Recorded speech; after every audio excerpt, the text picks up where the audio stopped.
Welcome, everyone, and thank you so much for joining. I want to start with something I think a lot of us are feeling right now, whether we've said it out loud or not.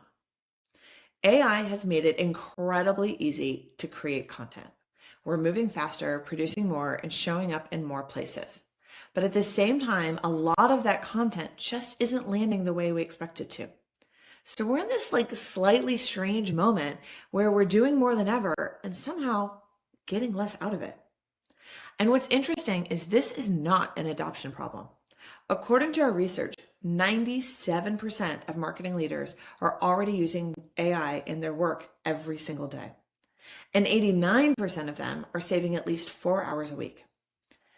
It isn't an adoption problem, it's a differentiation problem. Most teams are already using AI. It's part of the workflow. The real question now is, what are we actually doing with that time saved? Because while execution gets easier, you still have to decide what's worth creating. You have to have a point of view and make something that's actually resonating. I learned this the hard way at a previous company. We had this idea that AI could help us fix SEO. So we took all of our content, ran it through AI, and scaled it out. But it didn't go anywhere. It didn't land. No one read it, no one shared it, and it didn't perform. Looking back, it's really obvious why. But at the time, it just didn't hit. It wasn't that the content was wrong, it's that it didn't feel authentic. It didn't sound like us. And consumers are feeling it too. 70% say they can tell when content is AI generated because it feels like it's missing its soul. And there's another layer to this, especially for global teams. We're seeing that while AI is speeding up content creation, it's actually slowing down localization for many teams because the content wasn't built to scale in the first place. In fact, 65% of leaders say localization has slowed due to rework, even as creation speeds up. So speed is starting to expose problems that are further downstream. And I think that's the risk that marketing leaders are running into now. So today, I'm so excited for our panel. We're going to unpack this whole shift and explore what happens when content gets easier to produce, why a lot of AI content ends up feeling generic, what it really means to create content that works across markets, and how teams are starting to move from using AI as a tool to actually building it into how they operate.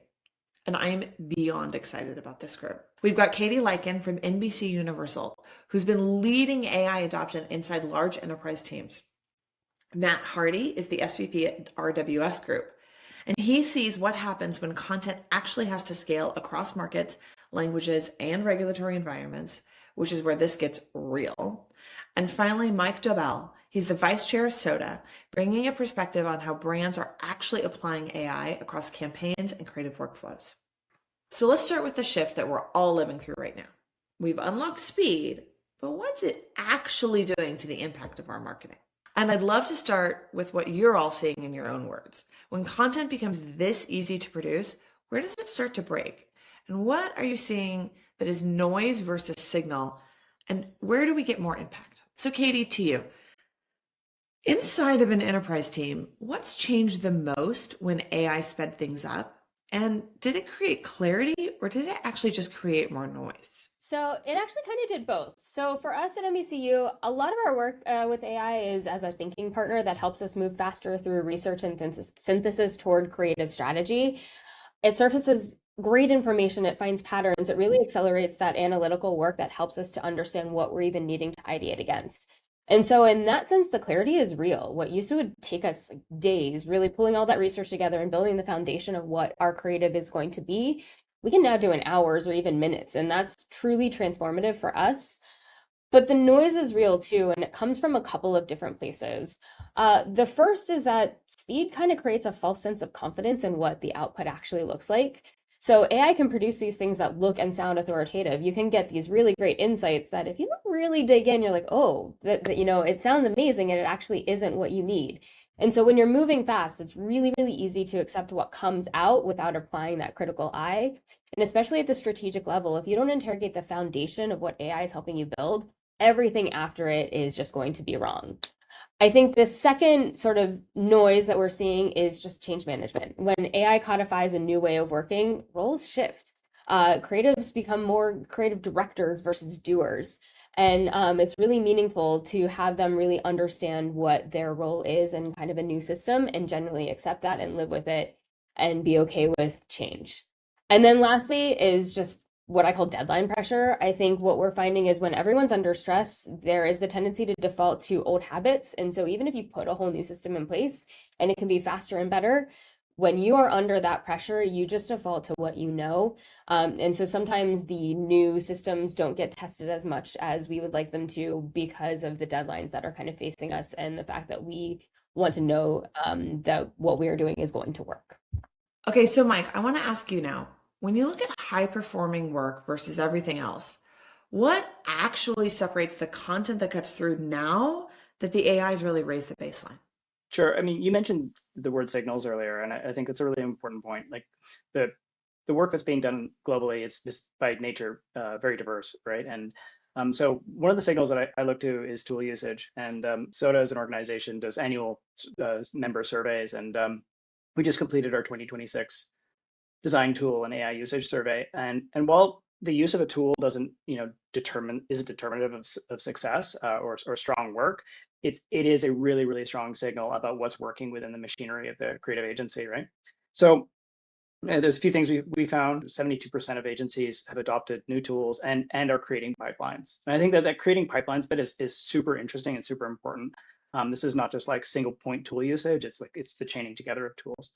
And the impact on the work is real and growing. Like 90% of people are reporting that it is a speed and efficiency gain. 50% of studios are characterizing the gains as transformative or strong.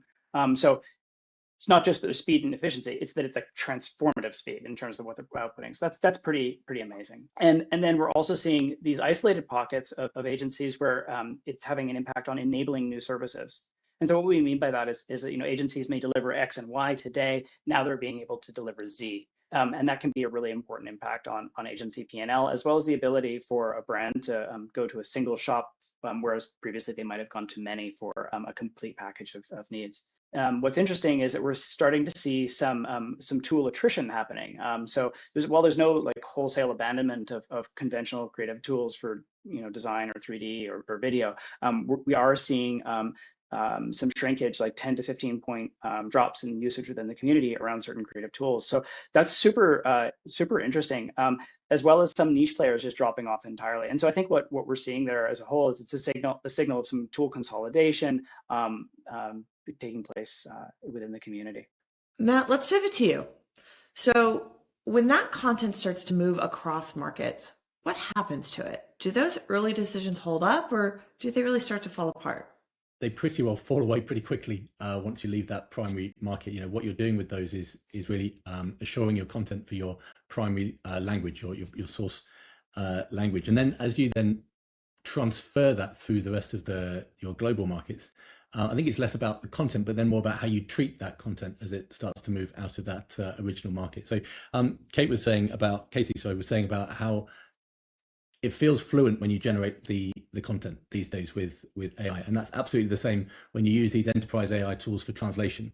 So it really can feel, you can have a sort of false sense of security that enterprise AI is actually doing a really good job at translating, because you say, Catie, it looks good, it reads fluently. The trouble is, in the world of translation, the noise that you mentioned, Meghan, what's the noise that's being inserted into this? It's that content then drifts away from where it started. It drifts away in terms of its tone, the voice of your brand. It drifts away in terms of the terminology that's being used. It can drift away in terms of being compliant with regulation in one region and then being completely outside of compliance in another region. And you mentioned in your intro, Meghan, the respondents had talked about the soul of missing the soul when the AI goes too far in generating. It's exactly the same with the translation. You lose the soul, you end up with something which is very bland and flat, and it doesn't take forward the benefit that you had in your primary market into your global markets.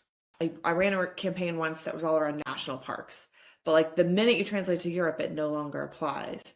So it's also just like it's the soul of it, right? But it's also just um the relevancy of the localization, I would think.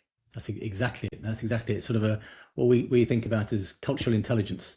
It's not just the translation, but it's how you bring culture back into it. And idioms is an absolutely perfect example. So I was speaking to a customer last week, and it seemed like such an innocuous thing. They were talking in their mailer about spring and new beginnings, and all of this good stuff. And they were using a blossom tree as this metaphor in their email. Fantastic, makes perfect sense in the UK and in many other cultures as well. But apparently, if you translate that into Spain, the idea of a blossom tree has no sort of reflection of spring and new beginnings and all of that good stuff that they were trying to get across. So as well as translating, which is very easy to translate the words blossom tree, but much harder to recognize that blossom tree doesn't have the same resonance in Spain, and so need to translate it to something else. And in fact, oak tree was a much better fit. It'd be very hard to imagine just an enterprise AI pulling that out. So let's do a little audience participation. And I'm curious from everyone watching today, what does good look like now in your opinion?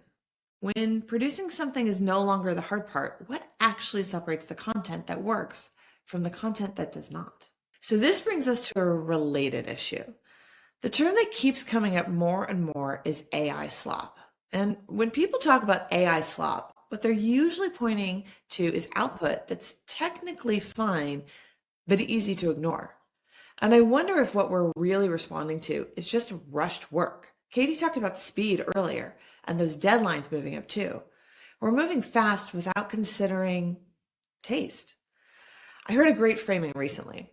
Stop obsessing over the speed of social and think about the speed of business. So to me, that means, does your team know the brand deeply enough? Do they have the right tools to empower them to go do the work that they need to do? And then do they have the permission to act in the moment? Those are the things that give us that speed of business. And if those things are in place, you can move quickly and still do strong work. Otherwise, speed just exposes the gaps. And I think this is where another issue starts to show up. It's not just quality, but brand integrity. When teams move quickly with AI, it's not just about whether the content is good or bad, it's whether it still feels like you. So Catie, I want to ask you, where do you see all of this showing up first? Is it in brand, performance, or audience trust that starts to slip? And where do you see it excelling? Look, I think it shows up in all three because they're all interconnected. I think you can't necessarily isolate one from the other. I think which one you feel first really depends on what the work was actually built to do. But I think the source of sort of mediocrity, I guess, as it were, is the same. And it comes from that foundation. And by foundation, I mean that strategic work that underpins any creative endeavor. And that has to be bolstered by an understanding of the brand, and understanding of the vision, and understanding of what we're actually trying to create. And when that is, again, like I said, when that is weak, then everything built on top of it is going to be weak. And so when we talk about AI slop, it's really poorly directed AI that starts from the beginning and then cascades through an entire process. Weak research is going to lead to weak insight, which is going to lead to weak creative and production, and then obviously weak performance. And again, with any of those things, AI can move through all of those steps and it can do it really, really quickly. But at every single stage, that work actually has to be interrogated, because at every single stage, it's producing something that feels final. Whether that's an image, whether that is an entire ad campaign, it feels final. And if you don't take the time to step back and say, hey, did this actually match the brand? Does this actually match the vision? Is there a real vision here to begin with? Or does it just look nice? And did it just happen quickly? The risk is really skimping on all of those steps and potentially losing the creative vision that should be driving it all. And I think that's where, Meghan, you said this earlier, taste is the critical variable to anything that is driven by AI. And experienced creatives just have a structural advantage here. They've spent their careers developing a vision of what good looks like, and the taste that they bring to the table. That is what they are paid to do, is to wield that taste. They're not relying on the technology to actually make creative decisions. They're just using it to execute a vision that they already had, and iterate on that to get to the best possible outcome that is, again, brand compliant, that is vision compliant, that is exactly what it needs to be. And that idea of iteration, I think, is really easy to lose when that first pass that you get just looks final. So the question isn't whether the output looks polished, it's whether that person who's reviewing it has the taste to actually know the difference. I love the love affair that this conversation's having with like professional creatives and like the space for taste. Um, I really feel like I've been talking for the last couple months about like where craft and scale live side by side. And Katie, you talked about how like if it's weak research, if it's a weak point of view, if it's a weak foundation, the output is weak and you have to inspect it at every stage because the finished product can look so good. I feel like there's a joke here too about, especially when the model is telling you how brilliant you are for asking that question, and how brilliant your framing is in the beginning. So Matt, if you're not inspecting it at every stage, what really happens when that content gets scaled globally, and how does it amplify the problem?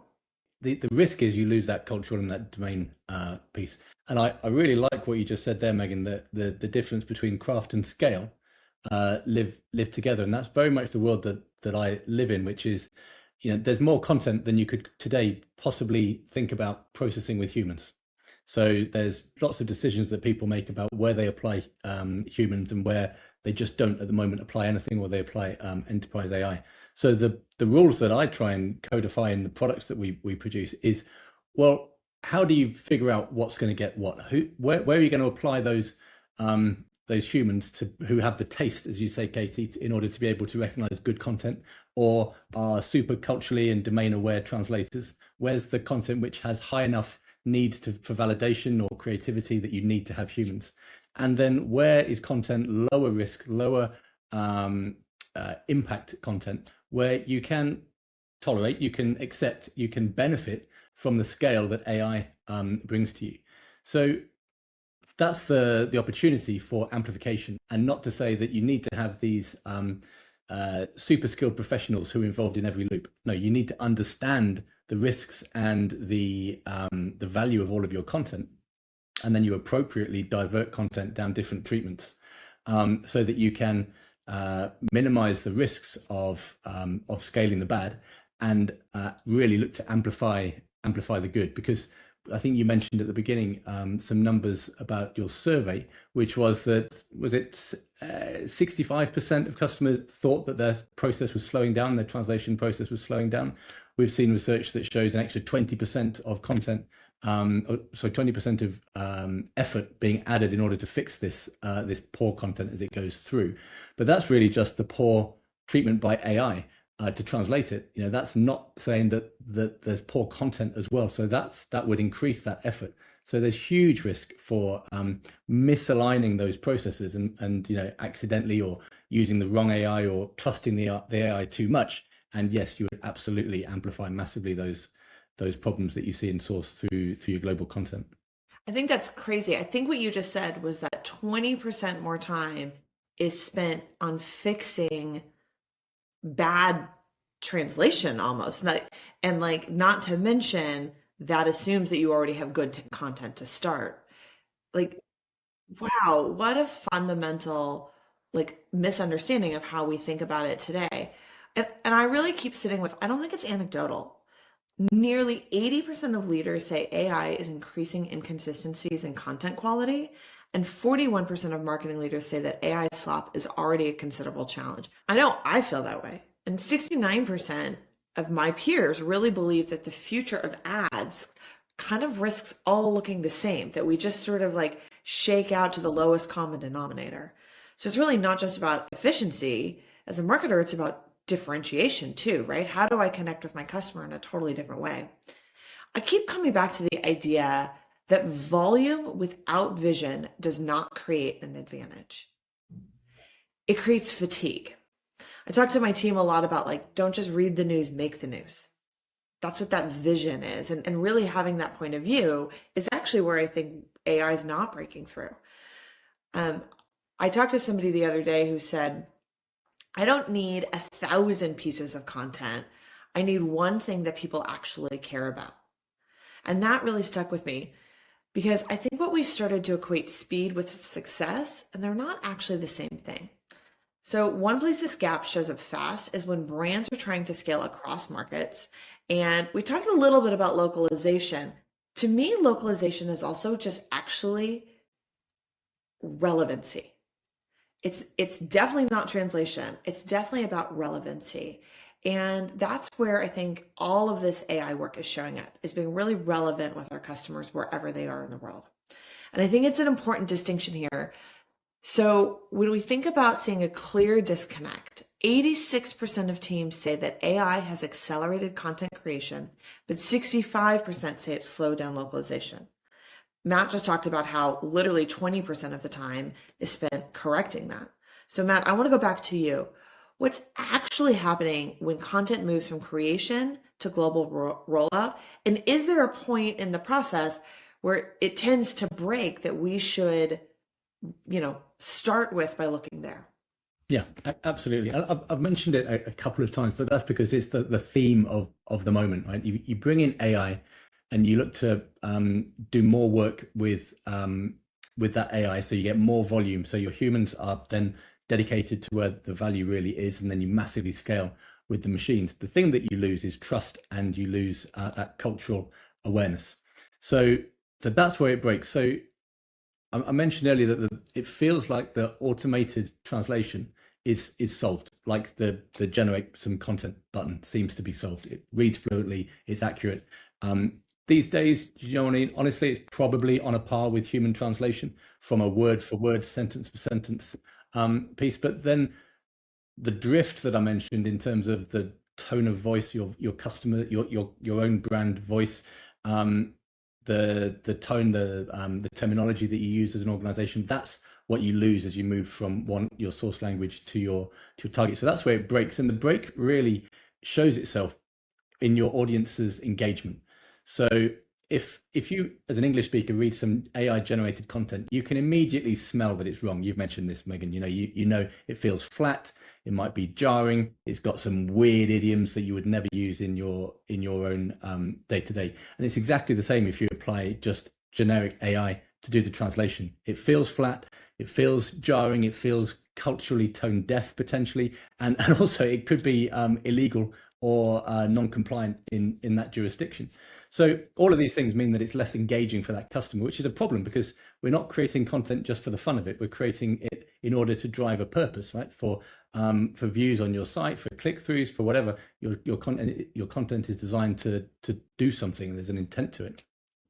And so if your customers aren't engaging to the right level because the translation is that jarring, feels off, then those business outcomes are going to be way down. It's going to be suboptimal. You're not going to be getting the views, the recognition, the click-throughs, etc. And you're going to have to spend more on tidying this up. So I gave you an example earlier about the blossom tree. There's another really one that I think fits here as well, which is a call to action button, as simple as buy me. Buy now, or contact us, or something like this. To reading that in English from an English speaking customer, that feels like an offer. It's an invite to buy me, or it's an invite to contact us. But in other cultures, it can sound really bossy or shouty or rude, and more like an instruction than an offer. And that audience is then completely turned off that content immediately. So the rest of the content can be perfectly great, and then you just lose your customers because they're suddenly turned off by literally 2 words on the button, and your choice of imagery around the world, claims that you make in one jurisdiction which are against regulation in another. So that's where it breaks, right? It breaks not on the translation but on the cultural transfer from one to the other, and really driving that same outcome that you had designed for that source content. You drive that same outcome into your translations. I'm going to vulnerably acknowledge that I have been a global marketing leader for over 10 years, and I'm now thinking about every website I've had in every country and wondering how many times that I have buy now on the top right side, and I'm definitely going to go do a quick global search on this. Well, do not worry, Meghan. This is why we're in business. It's absolutely tends to be an afterthought that doesn't necessarily show up until you see this trailing indicator from your engagement with your audiences. I'm really ready to turn to like some positive stories and some like great win stories. Uh, so Mike, I want to ask you, like, across soda, you must see just hundreds of the world's leading brands, or thousands probably of the world's leading brands. And I would love to just hear some examples of where brands are getting it right. They're building campaigns that are designed to adapt across markets from the start. What does that actually look like in practice? I think the autos and the streamers are really important ones to look at. Why? I mean, they do a ton of localization and personalization. I mean, you probably already know that when you see that movie poster for the the show or film that you're about to watch, that's actually one of hundreds of different variants. And so, I mean, that's an incredible portfolio of creative output. Not to mention auto side, all of the surfaces that you experience in your automobile, the marketing, all the CRM. These are multi-portfolio, multi-surface brands that are experimenting a lot with both their means of production and using data as a backbone. They get the culture of their customers and how they live and work and play and where they do those things. They're building a taxonomy of those customers, and they're using that taxonomy, that customer understanding, which is, it's a database, but they're using that database to guide the pipelines. So yeah, that, I mean, starting with your customer, understanding, like what you would do in a retail environment, hearing what they're saying on the floor, and then systemizing that and then distributing that information globally. You want your pipelines to be kind of very, very pluggable so that you can you have a way of working, but that you can replace tools at a very low cost to improve the quality of the output, whether that, in Matt's case, that's a translation or a cultural nuance, or that's an image model. And across your pipeline, knowing where the governance teams should be stepping in and guiding and steering the work is really, really important. The ways of working has never been more important to get on paper, and that's something that's kind of been locked up we kind of went through the digital transformation era. It's been a lot of that information has been locked up in between people's ears. So getting that out, getting that in code has been actually, I think, a really healthy exercise for a lot of organizations. I think about this steel thread that Mike and Matt, you're both talking about, is like so obvious, right? Start with your audience, think about your audience. And Catie, I know for NBCUniversal, the versioning for every single audience is just so paramount to what you do. So, I still want to know, is that something that happens later in the process, or is it becoming part of how you create from the start? Yeah, so within the advertising group, we're actually mostly domestic, so we're not necessarily thinking about global audiences in the same way, but creative variation is extremely important to how we are working. And it kind of comes across in two different ways that are maybe a little bit different from what Mike and Matt were talking about. So I think first is, as we're working with clients, as we're thinking about different creative variants, a lot of it is based on how can we help our clients understand something more about their audience? What product is actually working? What messaging is actually going to work? And so it's about sort of developing insights and building in creative variation to test out what those insights could be, to be able to bring that back to the client and say, here's what's actually, here's what's actually breaking through. And then from the other side of it, creative variation is an interesting thing because, again, we are advertising content. Our content lives within our worlds, whether you're watching, streaming, whatever it is. Our content's going to be seen in the context of a commercial next to the thing that you're watching. And what we have learned, not recently, but what we have learned is that basically consumers are much more open to advertising when that advertising actually fits the context of what they're watching. And so being able to have several different creative variants to actually match the context of something that they're watching. So if you're watching a football game, for instance, and there's a huge fumble that happened, to be able to come into a commercial break and actually reference that in some way and then go into the client messaging actually makes that advertising much more resonant.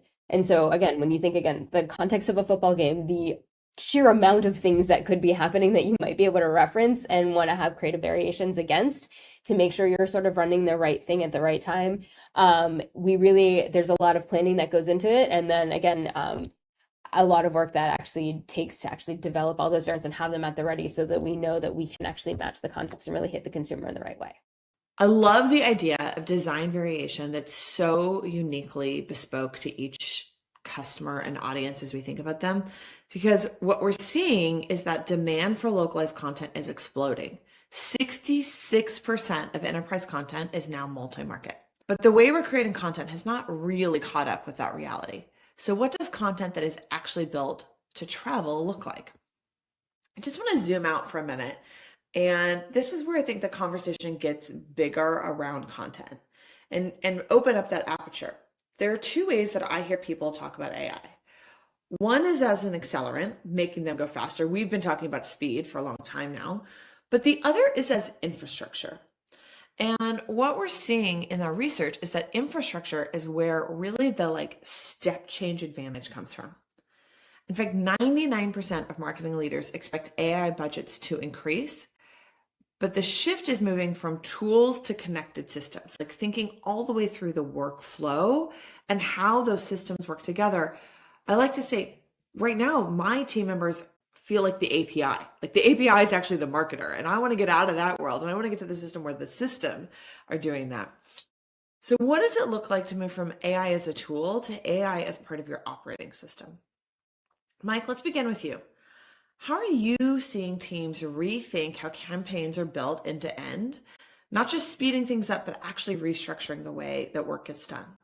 I mean, let's use banner campaigns as a kind of a baseline. I mean, we're seeing teams that were at one not too long ago handcrafting every banner. Today, their job is to build pipelines that build banners.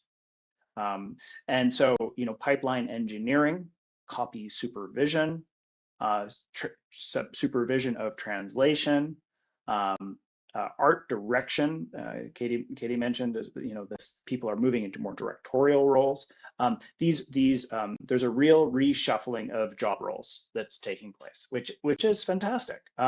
And these pipelines that are being built are also doing a lot of this analytical work at both ends. Understanding building the insights, building up the strategy, but also automating the shipping of these units to the ad platforms directly. So that compression of effort and elevation of effort is allowing a shift in mentality around volume. For 3 years ago, we were doing experiments where we were just running certain campaigns. We're like, what happens if we 10x the volume? And what we were finding consistently was just tremendous performance improvements.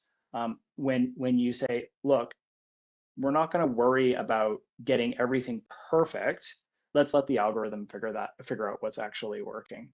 So we cut down the amount of time strategizing and building up the plan for variants. We would just get on with building them. And so 95% of the work in that scenario gets seen maybe once or twice, but it very quickly filters down to that 5% of highly performing work.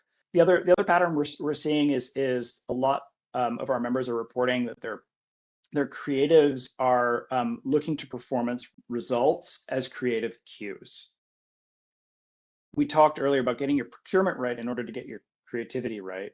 This is another one. This is creatives looking at data as a way to get their creative right. And this is this just general job role reshuffling that we're seeing, blending of the edges, if you will. And it's an incredibly empowering moment for creatives. They're looking firsthand at the data. They're using LLMs to help decode it, and it's providing huge complement to the work that they still do with their strategist team members and their data science team members. But for everyone, it's a very empowering shift. There's two things in there that I just really resonated with. One is just the connection to data. Like as a growth marketer, first and foremost in my heart, I oftentimes joke that data is my favorite 4-letter word. The other thing you talked about that I think is really interesting is like a beginning of new jobs as well. And Catie, you and I both work in big enterprises. I've spent the majority of my career in very, very big enterprises. And there's benefits to that, right? You have more people, you oftentimes have more budget. Doesn't always feel like it, but oftentimes you do. but you also have more process, right? And so I'd love to hear from you, like on behalf of the big enterprises on this phone call, what is the hardest thing about making the shift internally? Is it the people, the process, or the technology? I mean, honestly, you can't quite separate them, but for me at least, the technology has actually been the easiest variable. Um, People and process are just much harder. I think the biggest pitfall in using AI to accelerate old processes is that you don't actually stop and interrogate what that process is and whether it actually needs to stay the same in this new world of technology. I think, we don't want to be using this great new technology to just do the same things, but just like a little bit faster. We really need to question what the old way of doing things is. Mike, like what you said, what are the new roles now that we have this new technology in place? And how do we actually have to reshape a process to really get things done the right way? And we live this for real here at NBCU. So as you guys may or may not know, in the world of advertising, advertising on connected TV is like more accessible than ever. All of these different streamers, they have these ad managers where anybody can go and they can launch a TV campaign. But the challenge to any of that is most small businesses who this is now open to, they actually don't have the creative capabilities to actually build effective TV spots. It's one thing to go do a Facebook post or, that kind of thing, but TV isn't a whole different thing. And so for us, we wanted to actually be able to scale our own creative expertise from our creative team and make that available to small businesses in sort of an economically viable way. So we actually built these research validated templates to build CTV creative inside Canva. And then the idea was that we would be able to utilize our team sort of as a managed service to then deploy those for small businesses very quickly and easily and very inexpensively. So once we had those all built, they're ready to go. We actually found ourselves thinking almost the wrong direction of now that these are ready to go and we need to deploy them, we're just going to resource it the same way that we would do any creative. You need copy, you need an animator, you need a designer, and you stop it and you're like, wait a minute, no, you don't. Like the design is actually already built into these things and we really just need to deploy them. And so, and we also, frankly, as you said, Megan, we don't have any more resources to actually work with. So we're bringing this as a new capability with the same amount of people that we have. So we stepped back and we were able to actually design a whole AI-powered system that can customize these templates with just one really skilled creative at the helm that can build a lot in a very small amount of time. And then that leaves all the rest of our creative team to be able to actually apply their expertise where it is really needed, whether that's, a big new idea for the Olympics or anything else. We need to make sure that our creative expertise is matched with the sort of task at hand.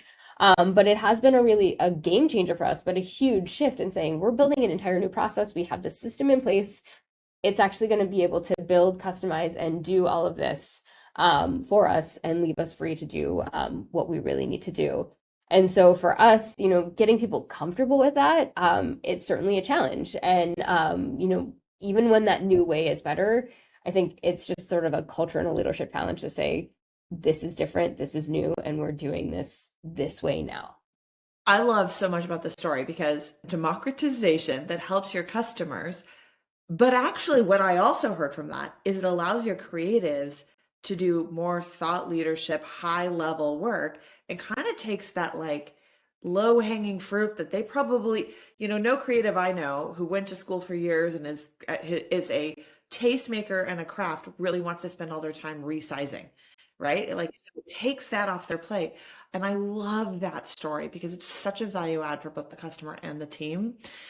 So, okay, Matt, you know what I'm going to ask you about? Like, what happens as we I go across the world here. So, like, as you think about moving across markets and teams, how much of this is a process and governance challenge, not just a tooling one?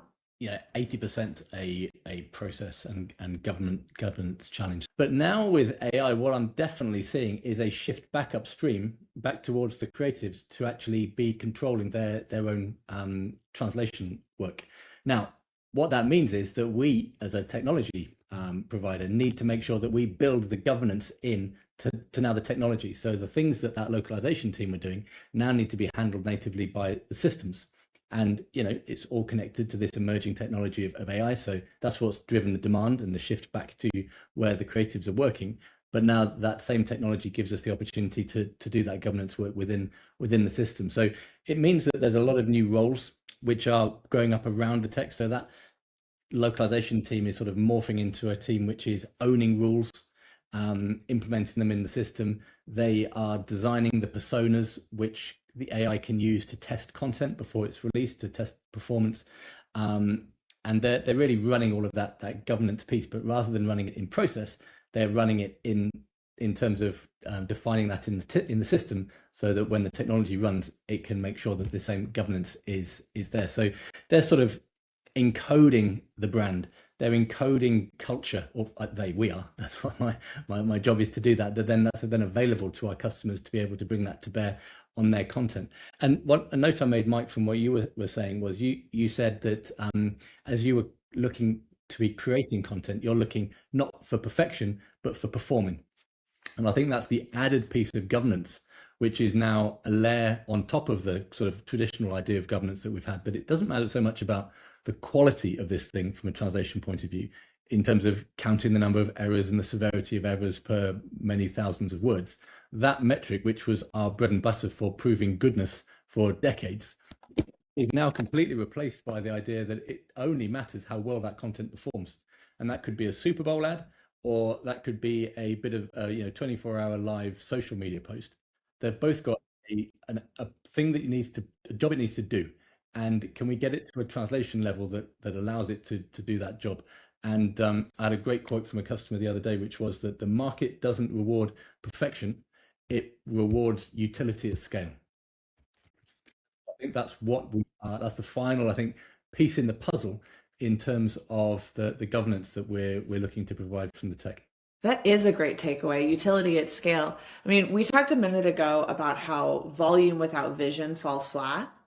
And that's you've got the scale, but the utility piece of it, right? I think what I'm also taking away from this section is that scale without structure just creates more issues. And so whether it's your brand guidelines, whether it's, the tooling that we're using, the stat that I oftentimes come back to is that 21% of localization budgets are now being lost to rework, which is essentially a tax on growth, right? So getting that right from the upfront, I think exactly as you three all talked about, is like what helps reduce that tax. So there's one question that I keep coming back to personally, and we talk a lot about AI giving teams time back, but I don't think we have a great answer yet for what we're actually doing with that time. I'm just being really vulnerable when I say that. But 89% of leaders are saying that they're saving hours every week, and that's a huge opportunity. So I have a question here for everyone watching today. How are you thinking about that time savings? What should teams be reinvesting in? And if execution is no longer the constraint, we'd love to hear your answers in the chat. This is the part that starts to feel like infrastructure, because now you're not just creating, you're learning what's working, what's not, what's resonating in different markets, and feeding back into the system. What this enables is faster execution, higher quality output, and consistency at scale, without forcing teams to choose between them. We've talked about speed, quality, and systems. So stepping back, I think a few things are becoming clear from our conversation. Speed is no longer the differentiator. Quality, relevance, and trust are. And as execution gets easier, judgment, we've also talked about taste and craft, that is becoming more important. AI has become the production engine behind marketing, but the differentiation doesn't come from speed, it comes from direction. Consumers are not rejecting AI, they're reacting to how it's used. 87% still say the best advertising needs a human touch. So before we wrap, I'd love to go around just once more. Catie, I'm going to start with you. What do you think becomes more important inside of marketing teams as AI scales? I think the most important things we have to consider are insightful strategy and really good taste. Those are the things, like you said, Meghan, they can't be scaled, they can't be automated, they can't be generated. So as AI is handling much more of the execution, we need to have that sort of human touch on the other side to say, this is good, this is bad, and direct it in the right way. Because everything flows from that. Like I said earlier, slop is a cascading problem. If you get it wrong from the jump of the project, it's going to be wrong all the way through. And so that's what we need to be investing in and developing within all of our teams. Amazing. So Matt, how about you? From a global perspective, What will define success as content scales across markets?